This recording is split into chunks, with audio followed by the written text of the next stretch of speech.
ಯಾರಿಲ್ಲಿ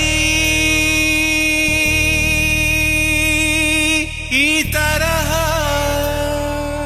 ಇವತ್ತು ಅತ್ಯಂತ ಸಂತೋಷವಾಗಿ ಈ ಸ್ಥಾನ ತ್ಯಜಿಸಲಿಕ್ಕೆ ಸಿದ್ಧ ಇದ್ದೇನೆ. ನನಗೆ ಯಾವ ದುಃಖ ಇಲ್ಲ.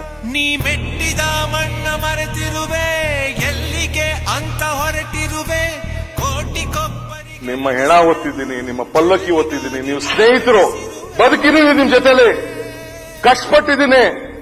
ನಾನು ಡಕಾಯ್ತಿನ ಕಾಯುವ ಮಹಾರಾಜ ಗುಣದಲ್ಲಿ ಗುರು ನೀನು. ಕಾವ್ಯ ನಾನು ಹಲವಾರು ಬಾರಿ ಹೇಳಿದ್ದೇನೆ, ಈಗಲೂ ಹೇಳಿದೆ, ನಾನು ತಪ್ಪು ಮಾಡಿದ್ದೇನೆ ಅಂತ ಹೇಳಿ. ತಪ್ಪು ತಿದ್ಕೊಂಡಿದ್ದೇನೆ ನಾನು ಅದಕ್ಕೆ ನನ್ನ ನೆನಪು ನಾನು ಮೆಚ್ಕೋಬೇಕು. ನಾನು ಬಂದು ಬೀಳುವ ಮಳೆ ಹನಿಯು ಸೇರೋ ಸ್ಥಳ ಯಾರು. ಇಂಥ ನಾಡಿನಲ್ಲಿ ಇಂಥ ಪರಿಸ್ಥಿತಿ ಉದ್ಭವ ಆಗಿದೆಯಲ್ಲ, ನಾವೆಲ್ಲರೂ ಕೂಡ ತಲೆ ತಗ್ಗಿಸ್ಬೇಕು. ಏನೆಂದು ಕೇಳಲು ಯಾರು ಇಲ್ಲ. ಪದೇ ಪದೇ ನನ್ನನ್ನು ವಚನ ಭ್ರಷ್ಟ ಅಂತ ಹೇಳಬೇಡಿ.